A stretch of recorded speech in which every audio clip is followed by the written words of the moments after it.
But I also felt like I was going to be able to get pretty far by just denying that it ever even happened. Because if there's no police report and there's no like physical evidence or anything, then it's kind of like hard to even prove that it ever existed. I would have definitely thought to have that conversation about the journalistic integrity of that, because if you know that something like that is not true, because I felt like I would have gone after that accusation in a serious manner. It sucks because it's like when you hear about a domestic abuse case or whatever, it's like you want to give the woman the benefit of the doubt, but also as soon as they say that, the guy is just dragged through the dirt. We're going to get to hear Stash's side of it right now. I broke up with her. She couldn't accept it. I did hit her through like self-defense, you know, like 2 times, literally in 2 seconds. Shit was cool. You know, we made up. So what was that whole process like, though, working with your lawyers? Like, how did you go about proving that you didn't do it? And was she really trying to fight this, like in court and shit? Like, really saying that she... I mean, right. I'm not no fucking woman beater, you know? What the fuck? And people are so quick to believe whatever the fuck they hear about people, too, right? Like, turn on somebody, want to find a reason to hate on them. Yeah, they don't know. It's over now. Got a new girlfriend. Never trust a bitch.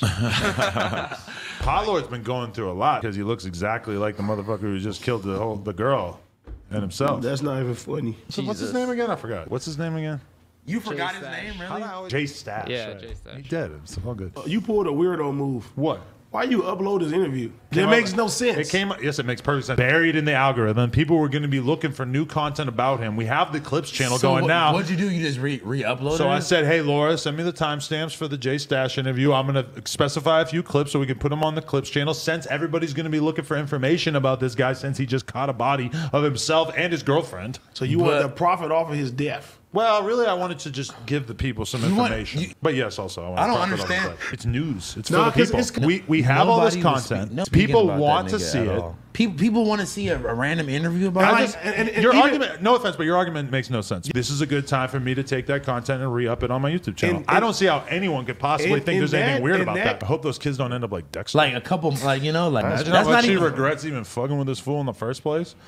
Adam signed him to like a 5. No, I signed him to a 2 podcast deal. He said on China Mix shit it was 5. He did. Yep. He must be flipping that 2 upside down. So are you regretting signing him? I did not sign him to anything. And he also said the number too. What he said? He said 5,000 an episode. Whoa! He got the number of podcasts wrong, and he got the number wrong. What, Josh shaking his head side to side now. Both of those numbers are false. Both of those numbers are false. All right. Anything else that we need to know at this time while we work on what the next Kelpie episode is going to be? If you guys want to be elected to appear on an episode with Kelpie, feel free to pitch your shit in the comments or tweet at me. You know, it would be fun to put together some interesting episodes. Hopefully that don't end in fisticuffs. And yeah, just wait because we got big shit in the works. Both of those numbers are false. He the type to talk behind a nigga back, do all type of other bullshit. I wasn't cool with none of that. For real. And me and him were like, at one point, we were really tight, like really close friends, talking every day. For our second ever episode of our newly revised format, we have a very good friend of mine who goes by the name of Xavier Wolf. My good friend Xavier Wolf is you know, a popular rapper in the Los Angeles area. When we fell out, it was because of him just going straight to Twitter, talking crazy shit about some stupid shit. And you're going to really like call out somebody you are real friends with over some dumb shit like that. And even before that, always on some petty ass jealous shit. Got mad when I interviewed Suicide Boys because he was jealous as fuck of them. He was mad when I interviewed Tyler Grosso because he was ASAP. Yeah, I feel like you, Eddie, and Bones all seem like good people, but it's an example of where like one bad apple could really like spoil the whole bunch. bunch, You know? bro. He think he made no jumper and shit, like, bro. He couldn't even make himself. A popular rapper in the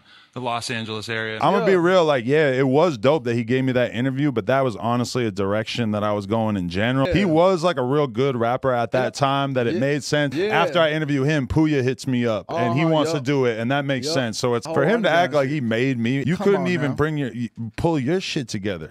Take care. It's good vibes. Squad. Beautiful. You ain't even finished the Henny yet. Yo, I just want to say, again, I'm a man of my word. We gonna do the real shit. It's gonna be lit. Hey, shout out to Akademiks for coming through. I watch his videos every fucking day. Same. And he pulled up and just had a real ass conversation with me. So, my guy. I mean, I've been apologetic about the conversation I had with Selena, where I agree that I treated you unfairly by just sort of going along with her version of events. And I think that you're overreacting about me bringing you up to Sarah Molina for like 2 minutes. But those are literally the only 2 examples in the last 2 years of me having anything negative to say about you. And I just don't really think it's that strong of a case. I'll tell you why. I just wanted to let you know that when you approach certain topics and you think it's either funny or neither here nor there, I have a dark humor. Maybe I want to go talk to the girl who claimed like you were like being a predator to her and shit like that. Well, if we're supposed to be like trying to be cool through this conversation, why do you keep bringing up something that you are saying that you're not going to do by talking to one of these girls who I have an issue with? Talking about me literally having I'm going to guess 2-minute conversation I hear that, but I could get the chick that claimed that you raped her and have a 2-minute conversation. And if you end up talking to her for 2 minutes about me, then I would think it was a strange decision. And again, I never raped anybody, but it just seems like a bizarre conflation of things to compare. My intention is for you to realize that the next time you have Sarah Molina up, you either keep it at 6'9", because keep it real, nobody wants to talk about nothing about her but 6'9". So if you're saying that act, yo, I want to mend this shit, this is how we could kind of end it. I'm going to stay clear of your personal shit. Just because you're friends with somebody doesn't mean that you get to just never have a conversation about them. Like the thing I said to Sarah was basically like, you guys have an issue, right? Like Academics like writes Instagram captions that seem like he really hates you. Let's talk about that. I don't think that falls outside the lines of like what you should expect a friend to be able to say about you, you know? Yeah. I really just feel like he probably has felt like you've been saying little slick shit, because it's okay. Like, bro, like people send me memes about you all the time or say some wild shit about you all the time. I think it's hilarious. And the first time that we did the podcast together, it was like there was a few different comments that I didn't like, whatever, and I ended up hitting him up privately and just being like, hey, bro, like, if we're gonna do content together, just we could joke around about whatever, we could fuck around whatever, but like just the shit about my girl, like I don't appreciate it. We're porn stars, so it's like I do have a little bit more ability to like laugh at ourselves than the average person, I would think. It was a little bit of it was funny. You know, it was a funny moment was when he said, why can I do that? Because I'm academics, bitch. And we all just started laughing so hard. And it was just this like weird juxtaposition of like him taking himself super serious and us finding it funny. Like for me to be cool with anybody, my girl is just like the first thing that's off the table is like we're not joking around about her. You got to show her respect. And my girl never does anything that gives anybody reason to talk shit about her. When I was creating my shit, Adam was begging me to fuck his bitch, nigga. That's his wife now, nigga. I ain't trying to disrespect this chick, but that's what it is. Nigga, you over here sitting up like a simp.